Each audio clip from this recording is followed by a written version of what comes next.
नमस्ते सदावत्सले मातृभूमि। हम लोग बात करने जा रहे हैं सऊदी अरेबिया की, और हम बात करने जा रहे हैं इतना बड़ा रिफॉर्म जो सऊदी अरेबिया ला रहा है वो पूरे संसार के मुस्लिम जगत को स्वीकार्य नहीं है। हालांकि मुस्लिम जगत अपने आप को आधुनिक कहता है और अपने आप को इस स्तर पर आधुनिक कहता है। वो कहते हैं कि साहब हम तो ट्रू रिलीजन में आ गए, वो कहते हैं हम तो सही रास्ते पर आ गए, हम तो पिछड़ा वाला छोड़कर आ गए, और इस तरह की तमाम बातें होती हैं। हम लोग बात करने जा रहे हैं सऊदी अरेबिया के विजन 2030। विजन 2030 के थ्रू किंग सलमान ने जो घोषणाएं की हैं वो पूरे मुस्लिम जगत को स्वीकार नहीं। यही कारण है कि टर्की लगातार बीच में कूद रहा है और कोशिश कर रहा है टर्की कि वो मुस्लिम जगत का फिर से बेताज बादशाह बन जाए जैसे वो कभी हुआ करता था। प्रिंस सलमान वो व्यक्ति हैं जिन्होंने अपने यहाँ रिफॉर्म लाने की सोची। उन्होंने विज़न 2030 के माध्यम से ये कहा, इस्लाम की जो तकियानूसी चीज़ें हैं, इस्लाम की जो गलत चीज़ें हैं, यहाँ तक कि इस्लाम की वो आयतें जो अब इर्रेलेवेंट हो गई हैं, उन्होंने कहा इन आयतों को अब कुरान से हटाना या कुरान में संशोधन करना, या इन आयतों को अब मस्जिदों में नहीं पढ़ाया जाएगा, मदरसों में नहीं पढ़ाया जाएगा। उन्होंने बड़े बड़े रिफॉर्म करने की ठानी और इसी रिफॉर्म में उन्होंने नई व्यवस्थाओं को जन्म दिया। साफ तौर पर घोषणा करी कि हम रामायण भी पढ़ाएंगे, महाभारत भी पढ़ाएंगे, संसार के जितने अच्छे ग्रंथ हो सकते हैं जो मानवता के लिए आज के लिए उपयोगी हैं, वो सभी ग्रंथों को विजन 2030 में स्थान दिया गया है।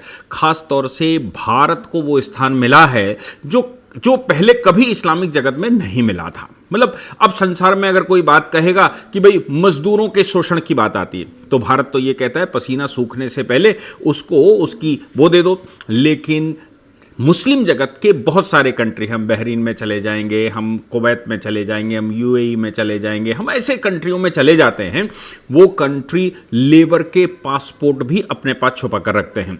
वो लेबर को लेबर मानकर और दास मानकर काम करते हैं, और फिर उनकी के लोगों ने पूरे विश्व पर जाकर समुद्री मार्गों से कब्जा कर लिया, और ये कब्जा इस स्तर का किया कि इस्लाम के द्वारा उस समय जो कुछ भी, चूंकि इस्लाम उस समय संसार में बहुत बड़े हिस्से पर काबिज था और अत्याचारों की पराकाष्ठा किए हुए था, आक्रांता वर्ग पराकाष्ठा किए हुआ था, उनके पूरे सिस्टम को भंग करने का श्रेय उस समय किसी को जाता है तो वो उनको जाता है।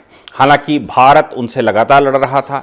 भारत की लड़ाई इस स्तर पर थी कि भारत उनको परास्त भी कर रहा था, फिर भी भारत में भी इस्लामिक शासन हो ही चुका था और उनका मुख्य आधार वो इस्लाम के नाम से अत्याचार था। वो अत्याचार इस लेवल का, हालांकि यूरोपियंस ने कम किया हो ऐसा नहीं है, अंग्रेज़ों ने या फ्रेंच ने या जो भी उपनिवेशवाद पूरे संसार में यूरोप चला रहा था उन्होंने कम किया हो ऐसा नहीं है। उस अत्याचार को उन्होंने कानूनी जामा पहनाया और कानूनी जामा पहना के वो अत्याचार किया करते थे। और अगर हम बात करते हैं इस्लामिक जगत की तो वो इस्लाम का नाम लेकर पूरे संसार पर ये सब कुछ किया करते थे। इसके बाद परिणाम निकला कि इनके महत्वाकांक्षाएं आपस में टकराईं और यूरोपियंस की महत्वाकांक्षा भी आपस में टकराईं। परिणाम निकला विश्व युद्ध। विश्व युद्ध हुआ, यूरोप में विश्व युद्ध शुरू होता है, लेकिन पूरे विश्व पर चूंकि उनका कब्जा था इसलिए पूरे विश्व की सेनाएं उसमें भागीदार बनी, भारत भी उसमें भागीदार बना। बहुत बड़ी तादाद में भारत के सैनिक भी वहाँ पर मारे गए। उसको लेकर उन्होंने इंडिया गेट, उन्होंने ये गेट वो गेट तमाम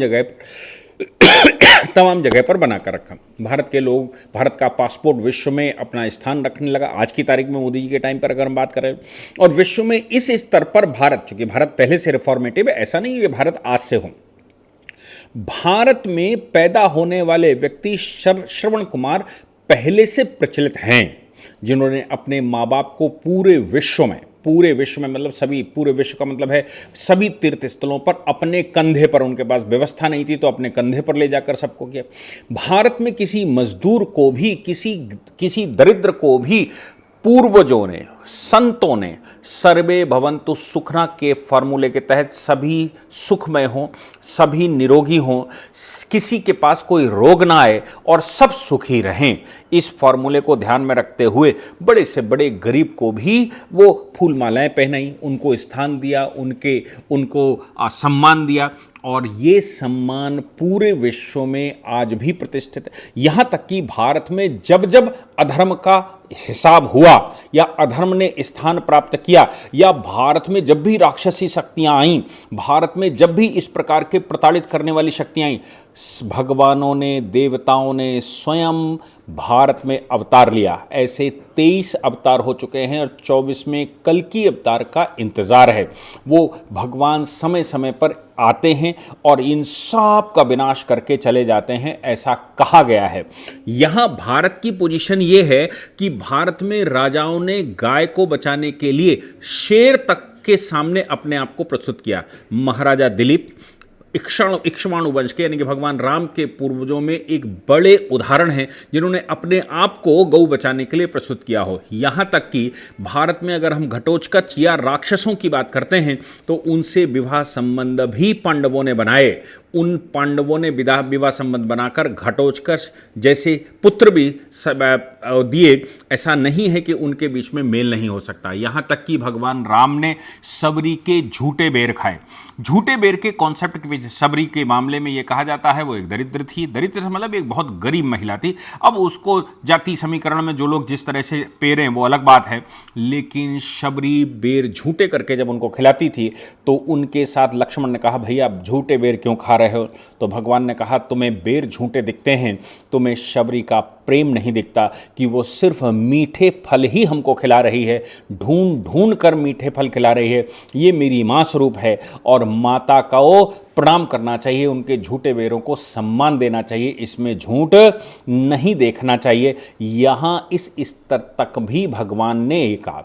भगवान बुद्ध के मामले में अगर हम बात करें तो भगवान बुद्ध ने राजवंश छोड़कर, अपना शाक्य वंश छोड़कर मतलब सामान्य लोगों के बीच में उपदेश देना शुरू किया, क्योंकि उनको ये लगा कि मानवों का व्यवहार ज़्यादा ज़रूरी है। जब तक इंसान सही नहीं होगा तब तक हम देश को सही नहीं कर सकते। यानी कि उन्होंने सम्यक दर्शन, सम्यक दृष्टि ऐसे अष्टांग मार्ग दिखाए ताकि भारतवर्ष में ठीक हो सके।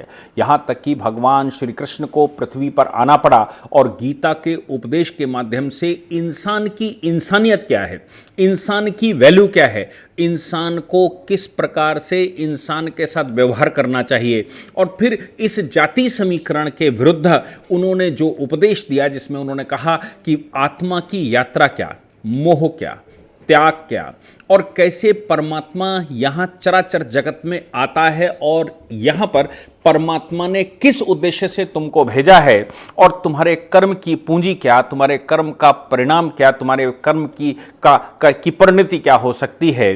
कर्म करो, परिणाम की चिंता मत करो, यहाँ तक किया। लेकिन जब समझ में नहीं आता है कौरवों के, तो वही भगवान अर्जुन और पांडवों के माध्यम से दुष्टों का संहार भी करवाते हैं, इसमें भी कोई शक नहीं है।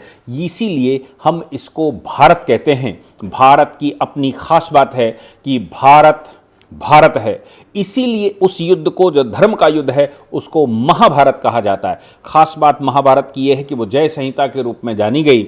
और महाभारत की दूसरी खास बात यह है कि अगर अभी कहते हैं जो महाभारत में नहीं है वो कहीं नहीं है, यानी कि संसार का संपूर्ण विकास महाभारत में है, सारे इलस्ट्रेशन, ज्ञान विज्ञान महाभारत में है। आप सोचकर देखिए कि भगवान श्री राम केवट को गले में लगाते हैं, केवट को गले में लगाते हैं, निषाद राज से मित्रता करते हैं, और मित्रता केवल कहने की नहीं, उनके साथ रहते हैं, उनके साथ खाते हैं, उनके साथ पीते हैं, और संसार को ये उपदेश देते हैं कि बड़ा छोटा क्षेत्र के आधार पर, जाति के आधार पर, जन्म के आधार पर, परिवार के आधार पर कोई बड़ा छोटा नहीं होता, मित्र मित्र होता है, इंसान इंसान होता है। भारत की खास बात ये रही है कि भारत में जिसने भी जन्म लिया है उसने मानवता के आधार पर एक दृष्टांत प्रस्तुत किया है। वो दृष्टांत इस लेवल का भी प्रस्तुत किया कि साथ में मिलके खाना है, सहभोज करना है, ना कोई भूखा रहे, ना कोई स्वादिष्ट खाए, ना कोई बुरा खाए, ना कोई वैसा खाए, किसी को ये एहसास ना हो कि हमने अच्छा खाया या तुमने खराब खाया। भारत के विषय में हम चर्चा करते नहीं बनते, लेकिन आज की तारीख में ये जो चल रहा है खाड़ी में, जिसको कपाला व्यवस्था कहा गया है, उसके तहत चूंकि इस्लाम की खास बात रही है, वो शुरू से इंसान को गुलाम बनाता आया, और गुलामी का इस तरह का अब 1950 के बाद जो डेवलप हुआ, यानी कि यूरोपियंस ने जब खाड़ी को छोड़ा तो उसके बाद ये नए राजा महाराजे तैयार हो गए। इन्होंने पासपोर्ट रखकर कफाला व्यवस्था भी शुरू की। कफाला व्यवस्था का मतलब होता था कि तुम्हारा पासपोर्ट मेरे पास जब्त है, मैं तय करूंगा। इन सब के विरुद्ध, हालांकि उससे पहले यूएनओ बन चुका था।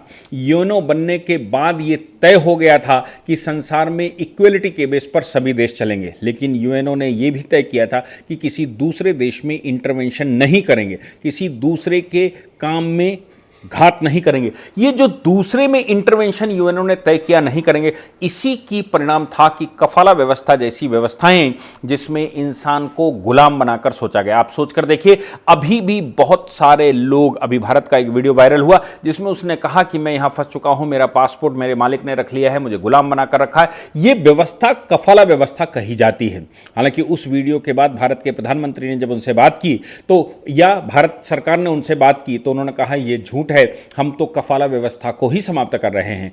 इसलिए ये आज मुझे चर्चा करने की भी आवश्यकता पड़ी। हालांकि विश्व में ह्यूमन राइट कमीशन है, वर्ल्ड ह्यूमन राइट कमीशन, तो भारत जैसे देशों के लिए जहां ह्यूमन राइट ही सब कुछ है। मैंने अभी इतने सारे इलस्ट्रेशन बताए, ये सारे ह्यूमन राइट के ही या ह्यूमन बिहेवियर के इलस्ट्रेशन हैं।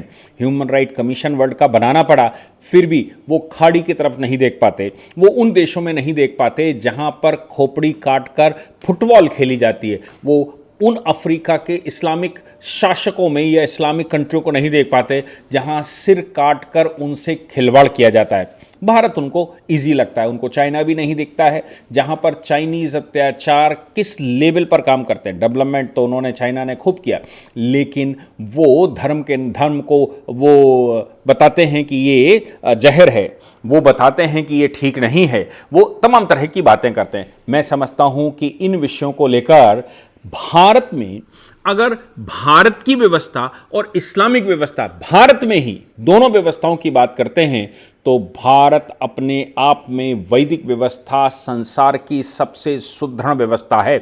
उसके लिए किसी कानून को लिखने की जरूरत नहीं पड़ती, उसके लिए किसी कानून को पास करने की भी जरूरत नहीं पड़ती, उसके लिए किसी कानून का उद्धरण देने की भी जरूरत नहीं पड़ती, किसी न्यायालय की जरूरत नहीं है, किसी प्रशासनिक मशीनरी की जरूरत नहीं पड़ती।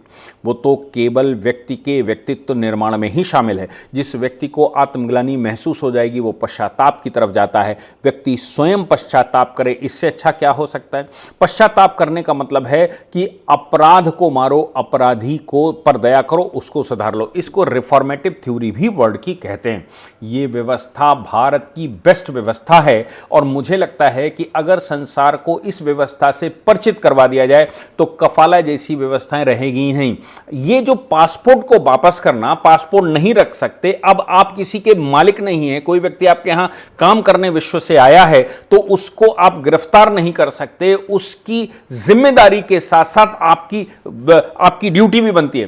कफाला व्यवस्था अभी बहुत सारे देशों में है अब, लेकिन सऊदी अरेबिया ने भारत से प्रभावित होकर कफाला व्यवस्था को इतिश्री कर दी है, उसको जड़ से समाप्त करने की ठानी। इसलिए कफाला व्यवस्था को ही उन्होंने समाप्त कर दिया।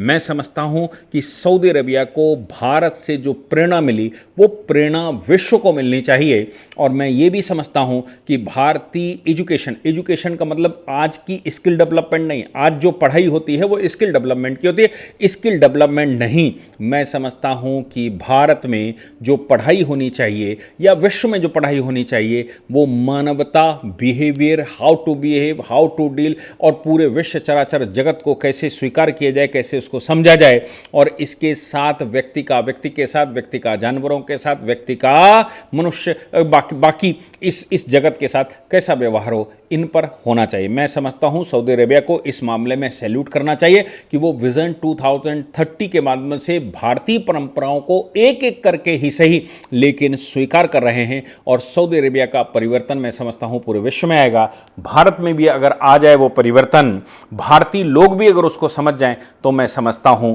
कि हमारे लिए अति उत्तम होगा। खासतौर से भारत में वो लोग जिन्होंने हिंदुत्व को छोड़ दिया, या जो कहते हैं हम हिंदू नहीं हैं, या जो कहते हैं बाय डिफॉल्ट हम हिंदू हो गए, उन सब को अगर कहीं इलस्ट्रेशन देखना चाहिए तो सऊदी अरेबिया से देखना चाहिए कि वो रिफॉर्म करने पर अडिग हैं। क्यों ना भारत में भी उस प्रकार की परंपराएं जो सऊदी अरेबिया को अपना गुरु या बॉस या डायरेक्टर मानते हैं, उनके ही आधार पर परिवर्तन हो, ऐसा मैं विचार करता हूं। और ऐसा मैं उम्मीद भी करता हूं कि वो सऊदी अरेबिया को देखकर हिंदुत्व की तरफ वापस आएंगे, घर वापसी करेंगे और ये समझेंगे कि हम ही विश्व में श्रेष्ठ हैं। जय हिंद, जय भारत, वंदे मातरम।